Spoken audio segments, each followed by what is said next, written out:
All right. Hi, everyone. It's such a pleasure and honor to be back again for the next Friday Ask Me Anything session. Last Friday, we kicked off our monthly Ask Me sessions with our monthly meetups and groups. And of course, one of the feedback points that we received during the GSC monthly meetup was, hey, how can we get more FaceTime with the founder? How do we ask just random questions about the GSC as the company, my personal career advice, strategy, information. So here I am again, another Friday. Thank you so much to everyone who joined us during last week's Ask Me Anything session.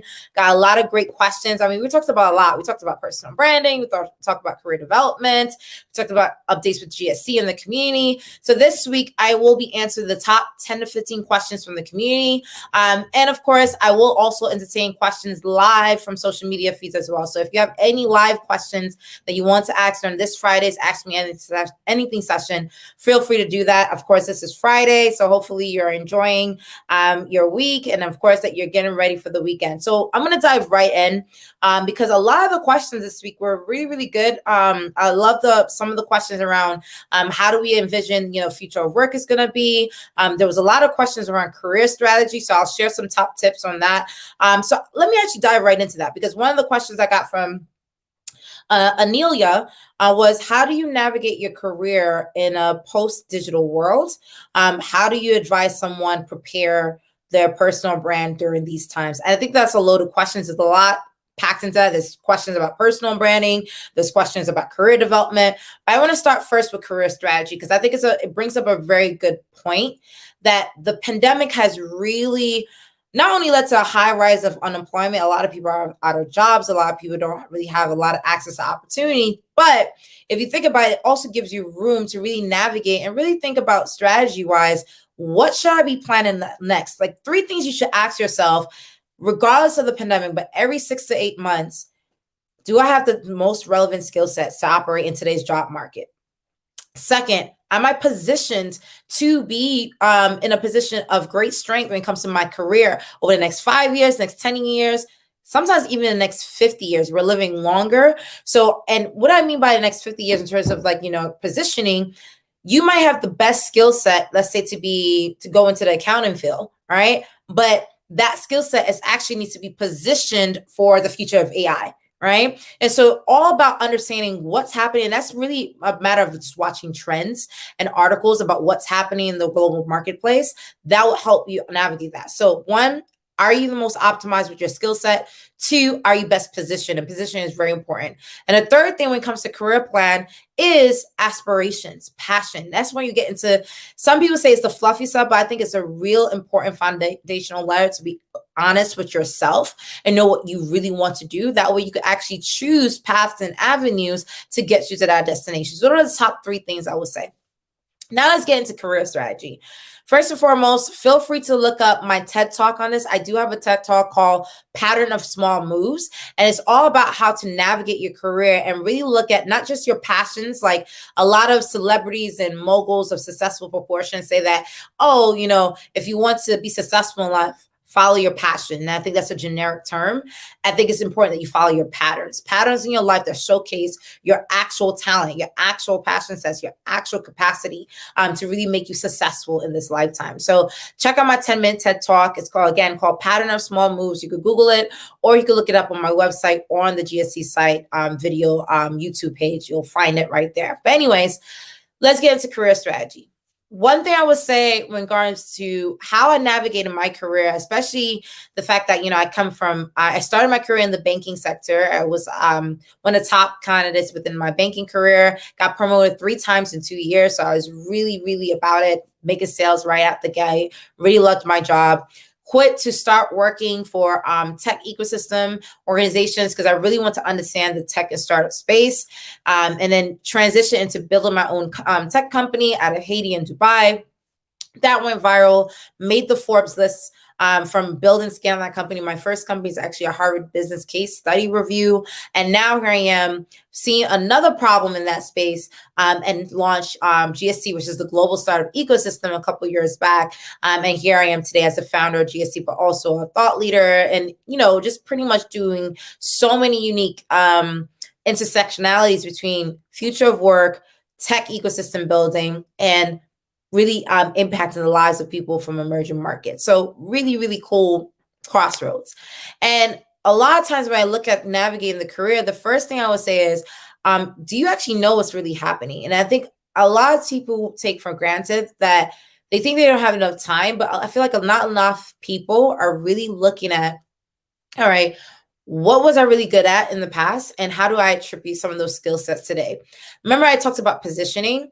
Positioning is tied to personal branding, but you can have a great personal brand, but if you don't align yourself with really unique opportunities, you could really miss the boat on a lot of things. So right now, for example, this year during this pandemic, I've seen a lot of people make huge career pivots, jumping from one industry to another, just because we're in a window of time where people are a lot more open to transitions, because people feel like a lot of people are making huge transitions in their career. So sometimes global pandemics or global catastrophes gives you a great window to really transition, and people are expecting it and understanding of it. I know during the 2008 financial crisis, a lot of people switched roles, switched jobs. So really think of the context of your environment. This might be a great time for you to explore new avenues or enhance what you're currently doing. So that's something I said about positioning and aligning yourself to the future. The second thing I would say in terms of like aligning yourself to the future and looking at trends, I would answer that by saying, what's happening in automation? What jobs are being displaced? What's happening on a regular basis within your community? You're seeing changes happen every day, and you take for granted that you are a lot more aware and conscious of what's happening than you give yourself credit for. So don't always depend on the experts. Read what's happening in the blogs, read what's happening in the news, and take an assessment of what's happening into your immediate circle. And you will figure out that, hey, there's a trend happening here where a lot of things are being digitized, a lot of things are being automated. How do I prepare myself for it and really navigate through that? So it's really important, again, for the person who just asked this phenomenal question. Again, I'll end it by saying, just make sure you are looking at your skill sets. I think the top skills of today, someone asked me that earlier, data management, data analysis, digital marketing is huge. Copywriting, being able to articulate your message in a clear and concise way is crucial, right? Social media marketing, these are all top skills that people are looking for. Second, being well positioned for the opportunity that's before you and being positioned for the future. So that's looking at trends. And third, really reviewing and analyzing your skill sets, your background, your passions in a very unique way. So that's how I would answer that first question. So hopefully that was useful. I'm going to dive into the next question. The next question I see here was coming from David, and his question was, how do we build online events? It seems like everyone's hosting an online event. All right, very clear and simple. So where do I start? So there is always a way to galvanize communities, right? So you could galvanize communities through conversations, through forums, but probably one of the best ways to bring people together is through an event. I think the pandemic really, again, showcased how important events are to global economies and just in general, just to businesses as a whole. And so I think it's really important that you understand what is the purpose that you have behind bringing a unique set of people together, right? So that's the first thing. Second, why do you want to build this event, and what's the frequency? Are you going to build this event for your first time and that's it? Are you going to have a frequency every year, every month, every quarter? You have to come with your own conclusion as to what is your roadmap for this event. Because again, a lot of people who want to host events, whether they're digital or in person, don't really think through all those steps. They really think about the logistics of event planning and not the logistics of your path and your time frame when it comes to building on this in the future. So that's the second thing. The last thing I will say is, let's get into the logistics of making an event. I see too many people, it's quite frustrating actually, try to host a mega event without starting small. I mean, you can't go from trying to host a program with 1,000 people if you never even brought 10 people together, right? So the first thing I would say is, if you want to host an event, let's say you are entrepreneur in a tourism space, and you say, like, you know what, I want to build an event for people in the tourism industry. You want to do maybe a mini conference, right? Make sure you've done a webinar, right? Because by doing the webinar, you learn all these rudimentary skills around bringing the tech together, bringing the right people together, galvanizing one or two speakers, galvanizing your team around it, that by the time you get to the point where you could actually plan a mini conference, you're ready for it. So first things first, start small and navigate that. The next thing I would say is really think about what platforms you want to do, right? And have target parameters on options, just in case the platform that you choose goes in disarray. So for example, probably the most commonplace platform that people are using for digital events right now during this pandemic is Zoom, right? And so you probably have a Zoom account, get familiar in it, get used to it, and really get used to understanding how do I actually build a community around hosting this program and event. And the next thing I would say is once you get the logistics around, okay, how frequent would I host this event? What path of preparation am I taking in terms of mini webinars or getting straight into the forum? Really think about, okay, who do you want to invite? And this is where I've talked about the stakeholders for your program. Any event that you're doing has stakeholders. Those stakeholders are the speakers who are going to bring the content to the audience, the attendees who are actually going to sign up and just join, because keep in mind, attendees are a huge stakeholder because they're taking time out of their day to come to your event. So they have to be catered to and reached out to in a unique way. And then I would say the third stakeholder is probably either the partnership ecosystem. Maybe you have media partners to distribute and get the word out there about the event. Maybe you have distribution partners, logistical team partners, whoever you have in that ecosystem, that's the third bucket. And finally, you have your team, the team that's hosting, managing this entire process. Once you get those three things together, then it's all into marketing mode. What content are you creating for people to know about the event? First, you have to have the registration link, Eventbrite or Zoom, whatever you have as your registration to get people to sign up for the program and display.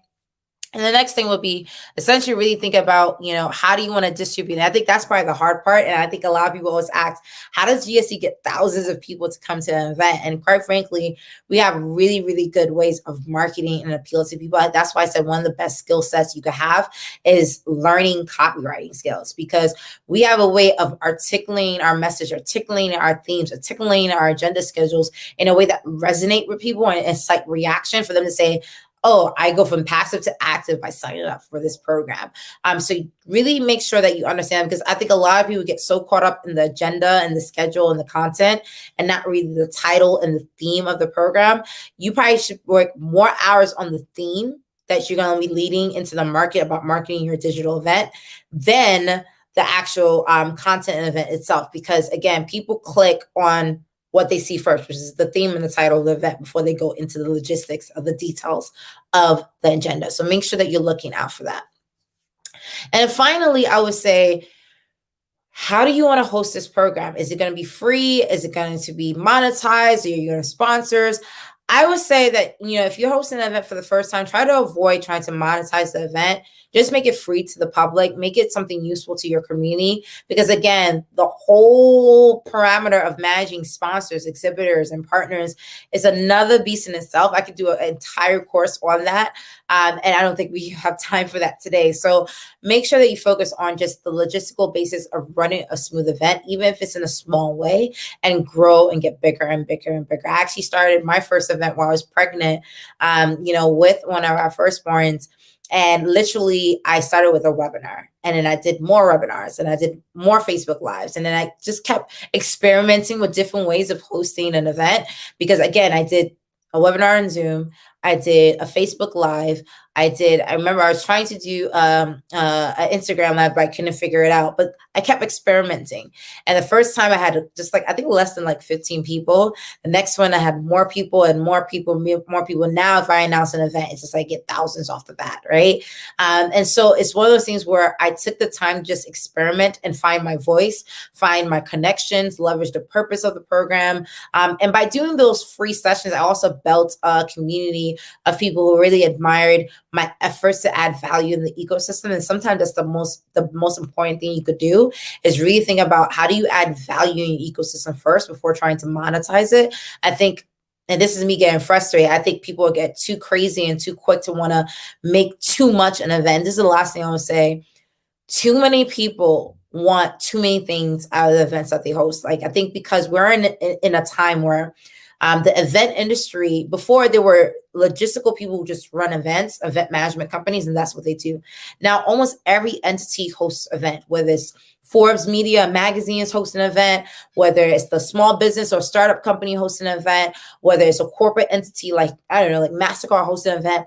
I would say almost every company on this planet, even government institutions host events, right? So you're looking at a saturated market where people realize the power of bringing people together. And as a result, because it's still a new thing, because it wasn't always like that, we're going through this kind of schizophrenia where people are being a little bit bipolar about what they expect out of events, both. And that's how where I said you got to manage your stakeholders. Speakers sometimes want too much out of an event. Partners sometimes want too much out of an event. Attendees want too much out of an event. Let's think about the fundamental reasons why we came together first. Let's accomplish that goal first. Anything else is secondary, and you got to work for it, right? And so I would say, really be conscious about that. I just see a question just pop up on the live feed. Well, that's a great question. Someone just asked, so then what goals should someone set for an event? That's okay. That's really good. So what I'll say to answer that question immediately is those goals have to be from you. Like, you can't have someone else's goals as a goal that you have for events. So I'll give you a perfect example. I might say I want to host a free program for entrepreneurs of minority backgrounds in New York, in my hometown in New York City. I want the event to have like maybe no more than 5 speakers, 100 people coming together. So it could be like a really intimate setting to talk about, how entrepreneurs can navigate during the COVID-19 pandemic. Boom, I got my purpose. I got my group that I'm targeting. I know the number of people that I want to invite as speakers for the program.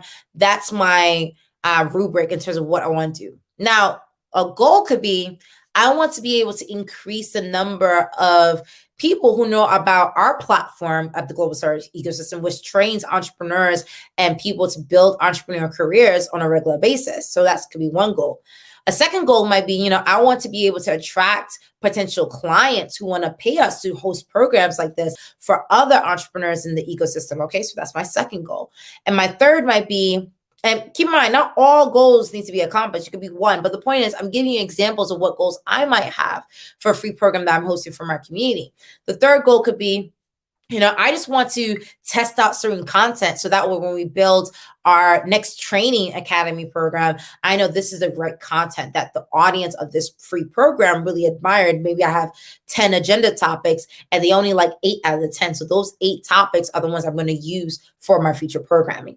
So you see what I mean by concrete goals of the program, where I'm not saying, well, I want it to be on Forbes magazine, that Forbes needs to feature it. I want to have a headline celebrity speaker. And these are the type of goals that I see people have for their events. And I'm not saying to aim big, not to aim big, but I'm saying that that's not realistic goals because it defeats the purpose of the program. You have to have realistic, heartfelt goals as to why you want to bring these people together and figure out how it benefits all stakeholders involved before you think about yourself. If you look at it, and a lot of people ask me, what's the secret to GSC running all these mega tech summits around the world? I mean, we run tech summits in Nigeria, Ghana, Haiti, like Dubai. The reason we were able to scale, we're launching these mega customized, by the way, tech summit programs in each country. People could see when something is genuine. People could see like this is something that I could really learn from, gain from, and build a community from, right? As opposed to someone just doing the event because it's a checklist, right? So I'll end by saying, you can see I'm going a little bit over here because I think it's a powerful question to ask about how to host an event that brings people together, especially during this time when you have the opportunity to do it digitally. Be very, very, very mindful of your personal goals, but also realistic on your expectations, because I think too many people also get bitter post programs because they don't really understand the goals and aspirations they had going into that. And this is practical speak right here, because I think a lot of people, when they talk about event planning, they talk a lot about the logistics, but this is the high level conversation I'm giving you that had I wished I told many of my partners this who tried to learn from us, I think they would have got far ahead of building their communities if they knew that. So hopefully that answered the question. Again, I'm live. I'm monitoring the feed. If anyone else have any live questions, I'm just answering questions immediately that came in from the community. The next question, this is really funny. This is actually financially related. Someone asked me, like, how do I financially plan during this COVID-19 pandemic? Do you have any tips? Do you actually invest in stocks?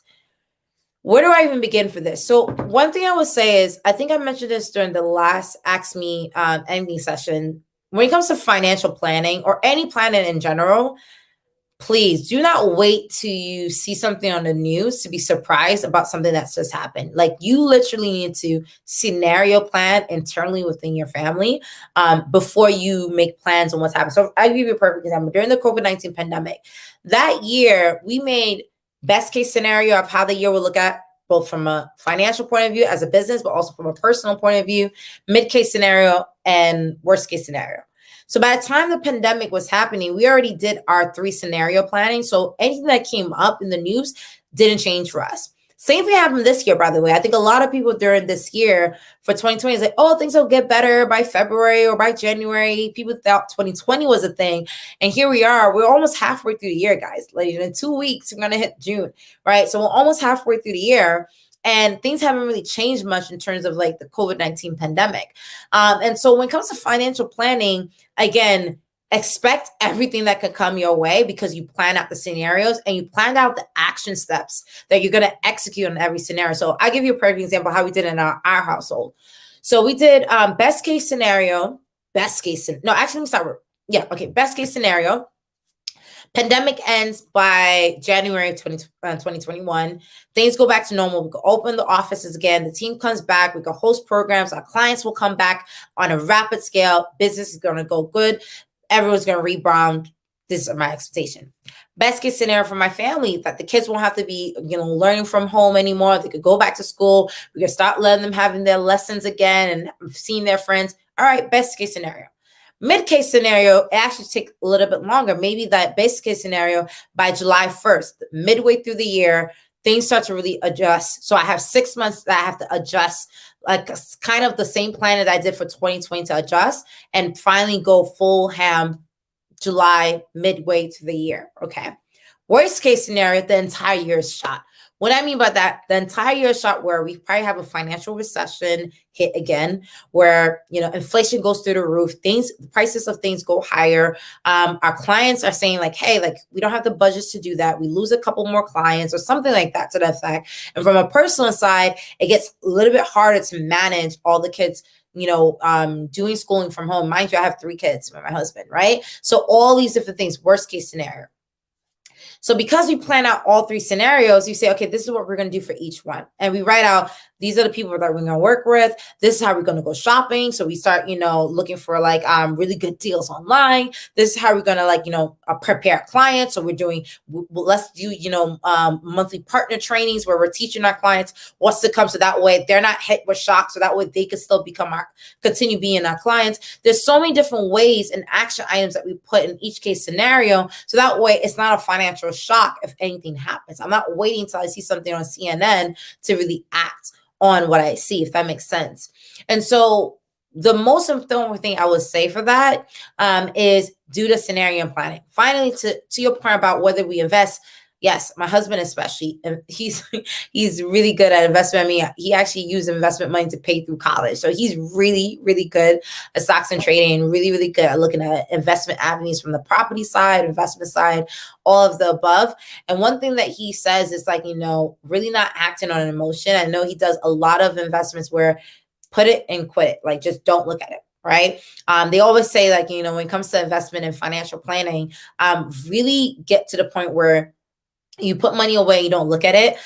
We've done this before, where we've opened up a separate bank account so we could put money in it and not see it and forget it even exists, right? And treat it as if it doesn't exist, right? So get into those small little micro habits of preparing yourself through scenario planning for both your business or your career and your family and your home life, because each one go hand in hand. And that way you're able to really think about all solutions that you need to make sure that you're in your most optimum form for the year. So that's what I'll say. Hopefully that was helpful to answer that question. Okay. I got another live question. So let me start with Diana. Diana says, hi, Christine, what trends and opportunities do you see for the creativity sector, in particular, art, science, tech in Africa? Where are the hotspots for creative economy? Really great question. So by the way, creatives, this is your time. I mean, I remember back in the day, if someone said that they were a painter or artist or, a photographer or a designer, people say like, are you just unemployed? Right. But now you're probably the most on-demand skill set of the century. I mean, I think it's phenomenal to see how many people believe in the art, the power of design, the power of creative arts. So I'll answer that, Diane, by saying, first off, you can see the trends where they're going, where a lot of people are soliciting work for creatives. So you have platforms like Fiverr.com, Upwork.com, that literally, if you have anything that you want to post to be able to sell your creative work, again, as a photographer, musician, whatever it is, definitely leverage these platforms. A huge opportunity for you as a creative to monetize your talent and monetize your work. So make sure, I would say if I was a creative, I would plan out literally on one Word document, here are the top 3 platforms I'm going to sign up for to make sure that I could sell my products, right? That's one. The second thing is I will make sure I will leverage, social media platforms, right? Social media platforms to market my brand as a creative. So I would probably use maybe 1 or 2 platforms, but make sure one is your dominant platform. Because I think there's a big misconception that people say, oh, try to be on all social media channels, be present, but be active in one that gives you your big strength. For a lot of creatives, it's probably YouTube. So maybe you could do monthly YouTube sessions to build an audience, make sure that you're navigating. So that's the second thing. Make sure you have a platform to engage with a global community on a regular basis, because you're going to funnel them back again to the platforms where you sell your creative work. And the last trend I would say is make sure you're optimizing your skill set. Use Skillshare.com, use LinkedIn Learning, use all the free tools and planning that you need to make sure that you're optimizing your craft and have essential plays. The second half, I would say, for creatives is really around personal branding. That's a separate conversation. But I would say, especially when it comes to creatives in Africa and all these emerging markets, I mean, fashion creatives are getting a lot of love right now doing virtual fashion shows. I mean, I just answer a slew of questions about launching an event. Literally build a business model around your craft, right? Because this, again, is the time. I think Canva, which is a designing platform that we used to use over the past couple of years, raised it's valued into the billions. That just shows you where we're looking into the future. Like the social media is now video first. That's me. If you're a creative that builds videos, like you're going to be in hot demand right now. Same with photography. Photos get the highest, click-through rates on social media. So this is the time for creative artists to really build. And because we're in a virtual world, virtual eyeballs are at the highest peak right now before people go back to the new normalcy of going back to work. So for the creative, remember those 3 things. 1, sign up for all the platforms that you can sell your creative work, whether that's Fiverr, Upwork, Patreon. Make sure you sign up and you're active on those accounts. For some people, if you have digital products that you can sell, you can use Shopify, for example, right? The second thing is, I would say, is again, make sure you have the social media channels to market your craft and not really just sell yourself, but really promote your expertise, because a lot of people try to hold on to the expertise. Look at me, like the things I'm telling you guys during the Ask Me Anything sessions, I have courses on this stuff, right? That are monetized, that people pay for. But there's nothing wrong with teaching the public what you do, especially if you're passionate about it, because they will always want more. So don't be stingy with your intellect. And the last thing I will say is, again, make sure you create a business model and a funnel process with your creative work where you have a loop cycle of keeping people engaged on a regular basis, whether it's through newsletters. There's no excuse now. You could use platforms like MailChimp, HubSpot, all these different platforms to create a distributed social media community and email list over time. So that's what I'll say. So hopefully, Diana, that answered your question. Really, I just want to showcase that question. Really, really, really phenomenal question. Thank you for sharing that. I'm going to skip to the next question. This is coming from Herb. I will go back to, I know people probably message me like the answer questions, and I will go back to the previous questions. I'm just going to take 2 more live questions as I see it. So Herb just asked, Christine, I see that you are constantly keeping current in your updating your skills. How useful are the certificates you have obtained through LinkedIn and other platforms have added value to your career? Also, what trend and opportunities do you see in the blockchain world? Packed question. Let me start with the first one. So yes, I am constantly learning, and I don't say that in a fluffy way. I have a process to my learning. I mean it. Like I am on learning more 24/7, not because I'm trying to find the next job opportunity. No, because I want to know what's happening before I need to know what's happening. I know I'm serious about this. Last week, I signed up for a course for cybersecurity and data management and AI. Why? Because I'm like, I'm not going to do anything in cybersecurity, but guess what? People are hacking websites out the wazoo right now. This digital time has been crazy, right? And so for me, I'm like, you know what? Let me understand the fundamentals of cybersecurity. So that way I'm not learning something at the last minute. Now, I know we live in a culture where everyone has their expertise. You hire experts to do the job. But we live in a world now where when you value a package and what you provide to society, it's good to be at least comprehensive and have a basic understanding of what's happening, because the world is moving so fast at an exponential rate that you need to have some basic level of understanding in terms of your skill sets. And then, of course, you can hire the expertise. Part of the reason for me, and this goes to your question about how has learning digital marketing, AI automation, copywriting skills, data management, business analysis, project management, these skill sets that I capitalize on has affected my career. Literally right now, if I have a business idea today, right now, let's say we're having a conversation. You guys say, hey, Christine, start a fashion line business. Within an hour, actually, I'll take my time. Within 24 hours, I can have a website. I have the social media pages ready. I will have the email marketing campaign copy ready to done. I could curate at least 1,000 users to that website to could turn into clients. I will make money within the 48th hour mark. All because I know how to code a website. I learned digital marketing, so I know how to write the copy to market to my community, right? And third, I know how to create a funnel and a process to build on it. Now, next up is hiring a team and moving and scaling. But the point is, these micro skill sets that I took helped me build on the entrepreneurial path that I have right now, which is why any idea I have to mind, even my husband sometimes like, Christine, parking lot, put it in the parking lot, because I know what you're going to do. You're going to build a site and test it out, because I love testing, right? And so don't look at skill set training, like gaining skills just to get a job. Look at it as how does it impact the flexibility and the fluidity. I think that's the best way to look, the fluidity you have to navigate life. And that's how I feel about it, because I think people look at learning and skill sets based in as a tour and not look at it as like, wow, look at the fluidity I have as an entrepreneur, where I can have an idea that comes to my mind and I can make it a reality in the world, build customers, traction, and opportunities around the idea within 24 hours. And that just shows you the tools that we have at our disposal. I think one thing that frustrates me, I'm like, do you know what it took for someone to start a business or start any concept back in the day? Like, even if you work out a profession, let's say you're an accountant. Right now, you can look at tons of YouTube videos about how to be the best accountant that you could be. Back in the day, you have to just get the degree and hope that you've learned and remember everything that you learned. So I digress, right? But I just want to say, these skills have been very useful. And my favorite site that I use is Skillshare.com.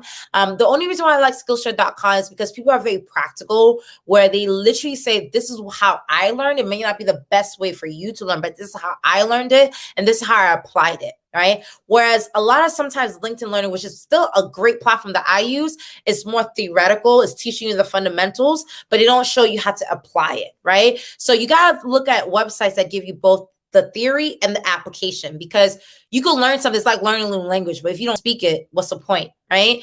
So really pick sites that you love. So that, like, I have literally my learning shit, and I do a curriculum for the year of all the top things. I actually have a curriculum that I create for myself every single year, by the way. I know it sounds corny, of the top 3 to 5 things I want to learn for the year.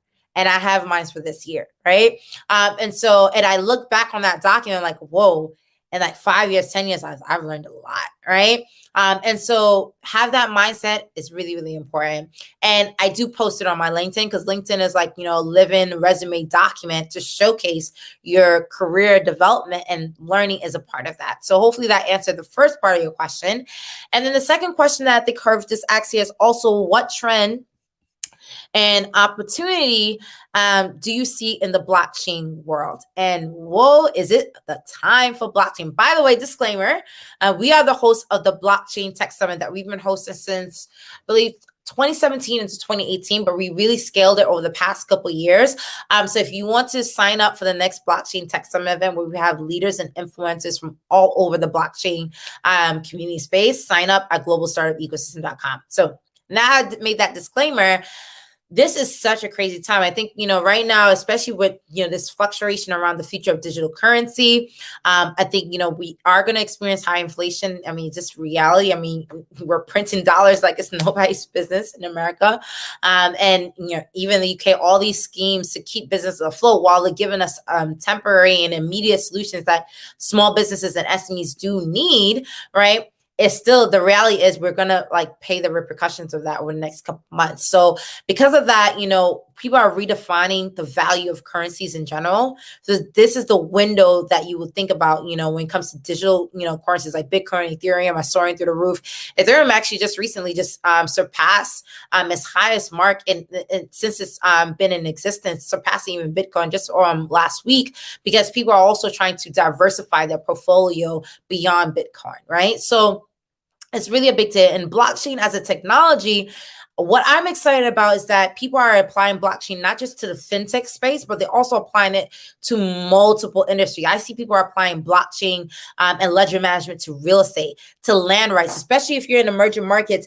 Whoever could come up with a really great way to apply blockchain to land ownership, you will become a billionaire, I promise. Because one of the biggest discrepancy, especially in emerging markets that I've seen, is who owns this land? How do I apply it? And there's so much discrepancy and disputes, and just obviously people just cutting corners, that with a blockchain system applied to land rights, I think it would be amazing. Of course, people are applying blockchain to healthcare. So one thing I would say is, think about what industry that you navigate in, whether it's music, fashion, technology, education, and how can you apply blockchain to that in terms of creating a cohesive ecosystem that could be really managed in a unique way, and see how you could capitalize on that. And one thing I want to say when it comes to business ideas, guys, especially when you're looking at technologies like blockchain, nanotech, AI, VR, I think about the ecosystem with every business, right? I think about, there are the people who implement the technology, there are people who promote the technology, and there are people who create the technology. So for example, blockchain, I may not be the one creating a blockchain platform, right? But maybe I create the website to market top blockchain platforms. Does that make sense? Right? So you got to know your place in the ecosystem. So when you're thinking about all these trends and opportunities, where's your strength and where can you capitalize on it? Right? Or where's your passion and where do you want to study as much as possible? And passion comes into income, where it becomes a business opportunity. But the point is, people always say, oh, I'm really seeing all these virtual reality trends, but I'm not into virtual reality. Look, what are you into and what can you capitalize on? Are you going to be the creator of the technology? Are you going to be the execution of the technology? Are you going to promote the technology? Find your place. So clearly I'm not the one, coding, data sets for our artificial intelligence machine, but I have the AI Tech Summit. So I'm promoting different companies who are doing it. So that's my place in the ecosystem. It could evolve. I could learn, the basics of artificial intelligence and build a bot for you. Who knows, right? But the point is, I can still participate in the trends that's happening in this industry. So long way to answer your question, but I got excited. It's a really, really great question, Herb. So thank you so much. Next question from Emmanuel. How do you convince an investor to buy into your startup idea and support? Where do I begin? So first and foremost, to my founders and entrepreneurs who are out there, okay, you need to really position yourself and position your business as an opportunity, not a charity. I've seen too many founders beg investors to invest in their company. Stop it. Right? Because clearly, if that investor could have built the company that you're building, they would have done it. So they clearly, investors are looking for the next big thing. They're looking for companies that could 10x their return. If you know you have a business that could 10x their return, prove it. That's all you got to do. It's literally a solution problem set where you're showcasing to the investor why this business could go from this level today to this level tomorrow. So there's different ways to showcase that, right? So to your question, one, what's the trend in the industry that you're doing? We're the global startup ecosystem, we're a recruitment company. We're building the tech workforce of the future, right? Clearly, human resource and recruitment and unemployment is through the roof right now. So we're in an industry that is fast growing and high demand, and it's only going to accelerate further, right? So clearly an investor say, this is a prime industry. I see this as a great investment project. Second, traction? What have you showed to say that, you are the best person to bring this to market? So for me, I'm a serial entrepreneur. I've built businesses before. We're not even on an idea stage. We've monetized. We have revenue. We have profits to show that, we've already built the client base. We built the partnership network. We built the momentum, right? So we showcase to our investor the traction. The third thing is, I think probably the most important thing is your roadmap, because a lot of times people dwell on the idea so much. Your idea doesn't matter. It's how do you execute on an idea? Because, for example, I might have a 5-year roadmap to get this company from stage A to stage Z in a unique way that my competitor has the same 5-year roadmap, but they're using different strategies to get there. What really separates the entrepreneur is not the idea, it's their strategy. And that strategy comes from the founder who is really uniquely positioned to execute on that strategy. That's the reason why they invest in the entrepreneur and not the business, because the entrepreneur, if you invest in the right entrepreneur, they're going to figure it out in a way where they're going to either leverage their ecosystem to figure it out. They themselves are going to learn the skills to fill it out. But the point is, they're going to navigate through the highs and the lows of the business development cycle. So to your point, Emmanuel, how do I convince an investor to buy into my startup idea and support? One, I prove that I know what makes this a profitable opportunity by showcasing the trends in the industry, the trends in the marketplace, and the competitive analysis. Second, I showcase my traction. I show this is what I've done in the past. This is why I'm going to compound on this, right? And the final thing is show what that little investment could turn into, right? How do you 10x the return? And that's how you convince an investor to buy into your startup idea. Again, it starts with your confidence, and that confidence can't be fake, ladies and gentlemen. You have to know your stuff. Like me, for the investors who don't invest in GSC, I'm like, you're losing out, because I know where this is going, because I've seen what it's already done, right? So it's very, very important that you have the confidence to know you coming into a room to present an opportunity, not a charity. Because for them to write a check, them writing that check to you is a check that they could be given to someone else that has figured those elements out to prove why they need to displace that check that they're giving to someone else to you, because you got those 3 elements that we just discussed on fire. Hopefully that helps. So, Manuel, really, really great question on that. So let's dive into one more question, and I'm probably going to take one of the previous questions from the community. Thank you so much, Diana. I'm glad that you love the response. Thank you so much, her. And again, guys, keep asking questions. I'm answering them live. We have 18 more minutes for me to continue asking questions. The next question I see here is from Joseph. So I'm going to showcase the question here. How do you see creators wow, there's a lot of questions about creative. Do I have like a creative community on this call today or what? You guys are just putting me on the spot. But anyway, how do you see creators monetize in content writing on LinkedIn? Is there any chance they can make money through it, or LinkedIn will only be used for social and professional proof, not for earning? Great question. So first and foremost, when it comes to content writing in general, social media is a tool to amplify traffic to something, right? Either amplify traffic to a message, amplify a message to, a product that you're selling. But the point is, you're trying to amplify your message, right? And so a lot of times I see people get frustrated. It's like, oh, Facebook doesn't do this, LinkedIn doesn't do that. That's not their job. They're giving you a platform where they've curated a community. So for, I think LinkedIn, they got 750 million. Facebook has over 2 billion users, right? Where they already have a community, an audience group of people that can see what your product is. And you can leverage that platform to funnel. So for example, content writing, I would leverage LinkedIn content writing to build an audience.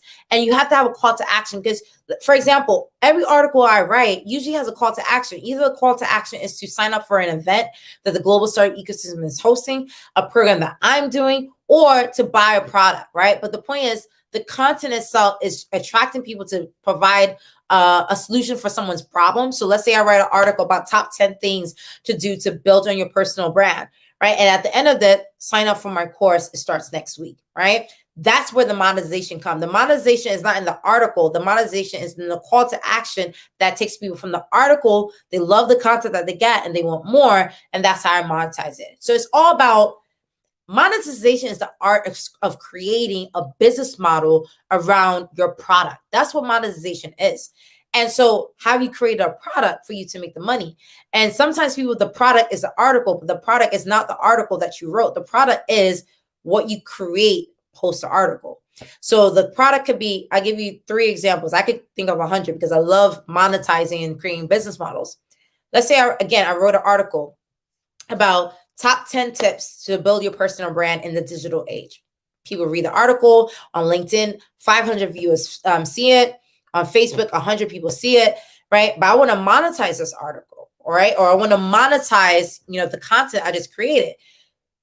The end is a call to action. If you like these 10 tips and you want to find out 100 tips or more, sign up for, my course that starts next week.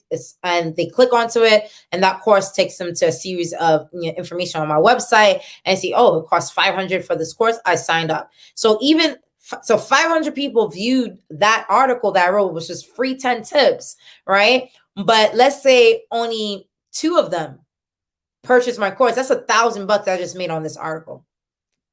You see the domino effect there? Now, keep in mind, you can always recycle articles and repurpose them and edit them, update them. But just with 2 clients, I just made $1,000, right? And this is where you need to learn the art of creating products, right? So because I created a whole digital course series around personal branding. Another way to monetize, you might say, like, if you like this top 10 tips, I'm a consultant. You could book me for 1 hour consultation. My 1 hour consultation costs $100. Again, going back to example, 500 people viewed the article, read the article, but if 10 people book a consultant session with me, I just made $1,000. Sounds cool, right? I'll give a third example. Top 10 personal branding strategies to build in a digital age. 500 people on LinkedIn saw the article, right? And now you say, you know what? If you liked some of the catchphrases you like here, try to buy a mug or a t-shirt, go to our store where it's just, our personal branding store. So let's say 20 people buy mugs at $5 or so, right? You just made $100, right? The point is you got to create the product that the content is creating to monetize. Another way could even be, and the last one, because again, I could give you 100 different ideas. I love this so much, but I'll give you one more. Maybe if you like these 10 tips, sign up for exclusive membership access to our community where we give these tips daily to help you navigate your personal branding journey. Now you have someone who signed up for a monthly reoccurring revenue to pay, let's say, $10 a month to have access to your community of content that comes on every single month. There you have it. So to answer your question, Joseph, that's how creators monetize content writing on any platform, whether it's LinkedIn, Facebook. I do it all the time. I just showed you how I did it just now. Again, this is stuff that is a simple thing, but a lot of people don't do the work of creating the product to monetize and try to monetize on the front end. We live in a world now where there's so many creatives. You're competing with a very competitive landscape. So it's best that you showcase your expertise so people believe in what you have to offer and want to pay for the premium access later on. So hopefully that answered your question, Joseph. That was really, really great questions. And final question here, Emmanuel said, thanks, Christine, but I want to know if it's advisable, and let me just showcase this question, if it's advisable to reveal the details of your idea to an investor, being aware of the possibility that ideas could be stolen. Emmanuel, this is something that I get a lot from my entrepreneurs in emerging markets, especially across the African continent. I go into a situation knowing that someone's going to take my idea. And this might be counterintuitive, but I promise you, I go into investor meetings, partner meetings, or even collaboration meetings, knowing that someone's going to copy my idea. I already know, right? Because guess what? Once someone hears the idea, whether they hear it from you or they hear it from someone else, they're going to do it. But I'm not clear to the person on my strategy. I'm not clear on the person on my IP rights, how I coded the platform, how I built the platform. Because again, the idea here that you're trying to pitch to an investor is not the unique element. It's not. I promise you it's not, right? For example, let's say you think of creating the next Uber Uber of conferencing. So the future of Zoom, right? And you create a really cool thing. You're pitching this to an investor, like, oh, now they're going to steal the idea. Yes, they will try to create a competitive product and try to create a competitive product to your future of Zoom product, right? But do they know how you're going to build the product? Do they know how you're going to acquire the customers for the product? Do they know how you're going to actually surpass Zoom as a competitor? No, these are the intellectual property or the intellectual ideas that really make the business successful that you do not have to share. But the idea itself, you can't share. As a matter of fact, this is something that I think hurts entrepreneurs. Get the word out there to everybody that you can. Scream it to the mountaintops. I remember my first business, my business idea was really unique, has digitized access to street markets. So that when people travel the world, they have one app where they can find street markets, street food in any country that they go to. And one thing that I realized is like anyone could just, as a competitor, build this site and go live next day with this idea and outcompete me in the beginning, right? But they don't know the strategies I have to scale this product in a unique way. So now this person is copying me. I might even just follow them just for the look of it, just to see like how they're going to figure this out. Because at the end of the day, they copy the idea, but not the journey.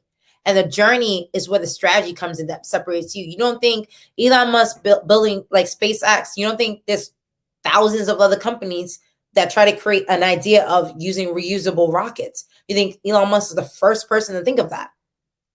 Let's be serious. No, we have literally over 8 billion people on this planet. You really think, and this is where it gets to arrogance. You really think you came up with a unique idea?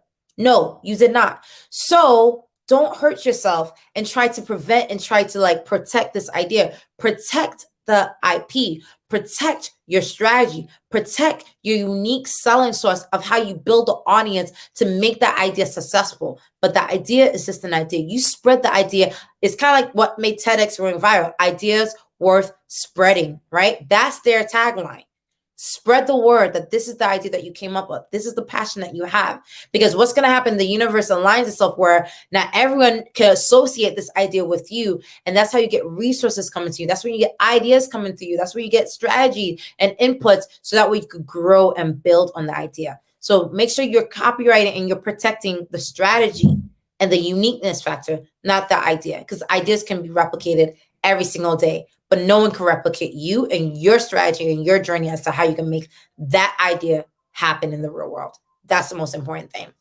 So with that, I'm going to, thank you so much, Sammy. I really appreciate it. I'm going to answer one more question because can you believe it? We have only 8 minutes left of the Ask Me Anything session. So I'll take this last question from Felicia. She asks, Christine, can you share with us, how did you build on navigating your career during the pandemic? Do you have any advice for women entrepreneurs or women in tech as to how to balance new opportunities or to focus on one idea? Okay, this is loaded. A lot of these questions are really loaded, but where do I even begin? Navigating during this pandemic. So I think a lot of you guys are aware. By the way, are you guys aware that I just had a newborn? I just had a baby boy. Okay, so. And I've had two girls prior to this. So I'm a mother of 3. Can you believe it? I'm a mother of 3 amazing little kids. So I'm so excited, right? And so a lot of times when people say they don't have time to plan their career or plan certain things, I just laugh. I'm just like, try doing that with 3 kids and your husband and your extended family. And I'm someone who loves to enjoy, like I like dancing. I like, I cook every single day, by the way, because I love to cook, right? So one thing I would say is you make time for things that you care about, right? And if you care so much about your job that you can't make time for anything else, then you need to redefine your value system and what really matters to you. Because I see a lot of entrepreneurs and a lot of career professionals say like, oh, I don't have time to eat breakfast. So you don't value your nutritional health, right? But you're valuing getting to work at a certain time, but you don't value nutritional health, right? And so it starts with first, so I can't tell someone about my strategies on productivity and planning and navigating their career without asking, what is your value system? Because it's your value system that you need to start with so that way you could plan around it.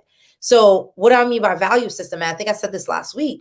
If you value time with your family, there's certain things that you just won't allow. You cannot call me after a certain time because I'm with my family. You cannot call me on the weekends. It has something to do with business because I'm with my family. So by having a core value system, I just created my schedule, right? That's a perfect example.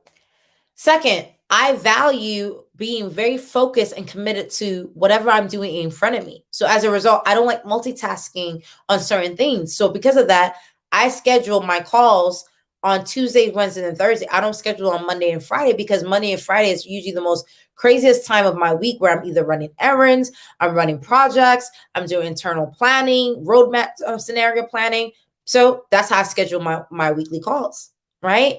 Again, if you create your value system, you could create your roadmap and your planning. So I can have a whole talk about how I created my value set and how I plan out my day. Because believe me, my husband says this all the time. I am literally the power of 10 people at once because it's not about having more time. It's about optimizing your time, not to do a lot of things, but doing the right things well. Because a lot of times I feel like we end up, and this is something I'm probably going to go on a rant on.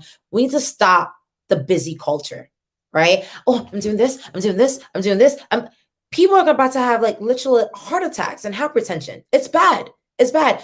Don't, and I challenge anyone who's watching this live stream, don't compliment someone for being busy. Compliment people for slowing down. Because if you look at this lifetime that you have one life to live, please slow down. It's okay to tell someone I'm not available, not because I have something else to do, it's because I don't want to do that thing that you're asking me to do. I want to chill and relax with my family. And one thing, I actually had a conversation with someone where someone wanted to schedule a call on a Friday. And I know that was the time that I was planning on going to park with the kids because usually we go on parks on the weekends, right? And that time in particular, I was just like, the person was like, oh, like, it will just only take 30 minutes. That's what the person said. It will only take 30 minutes because they know my value system. It would only take 30 minutes. If I had a penny for any time someone said, but it will only take X, that's the transitional term for you to compromise something. Don't do it. Don't do it. Because if someone says it will only take X, that 30 minutes is a 30 minutes that you're compromising to not do something that you really want to do, right? And so going back to this original question about navigating your career, I don't navigate my career just by looking at my skill sets. I don't navigate my career just by looking at the job opportunities, the trends. I am very holistic about what is going to make me happy, right? And guess what? It might not be what someone thinks that should be making me happy. Because Christine, you got all these accolades, you do all these speaking engagements. Da, da, da. No, that's not what makes me happy. I like doing this because I'm just a flexible girl. I like to live life. I'm like a daredevil. I like to have these tremendous experiences all around the world, right? But if I have to choose traveling to a new place versus spending time with my kids, like there's no debate. So really think about your planning and scenario planning around what is your value system? What do you want to do? And again, please cancel the busy culture. You do not need to do 20 million things at once. Do the small things really well, and it will impact the rest of the things that you're doing because, again, you don't have to be Superman or Superwoman to navigate your career. You just have to be really good at what you do, love what you do well, and make sure you position yourself for people to know what you do. And that's why I talked about position and personal branding. Because when you're good at what you do, you love what you do, and you position yourself so people know what you do, that's how opportunities come your way without you even navigating for it. To this day, I still get text messages and emails and opportunities where people say, hey, Christine, I know you're good at this. I just, this came up in conversation. I want to refer you to this conference. I want to refer you to this opportunity. I want to refer you to this investor. That's how you compound opportunities in abundance. I'll end by saying, unfortunately, we're out of time. We have 1 minute left. But again, I love doing these Ask Me Anything sessions. I wish I'd done them a long time ago. So I'm pretty much basing this on you guys. The more questions you ask me, the more I'll take the time to answer. So, of course, next Friday, 12 p.m. Eastern, live. I will be right here, same time, same place, to answer any questions that you have. I know there's a couple of questions that people sent in the community that I didn't answer. I'll send some responses on the thread to answer those questions. But again, if you want 1 hour every week with Christine and Tim, I'm right here.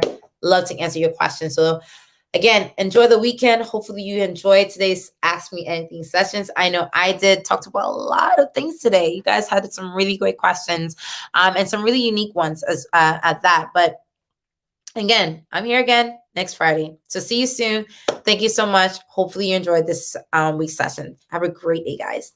Bye bye.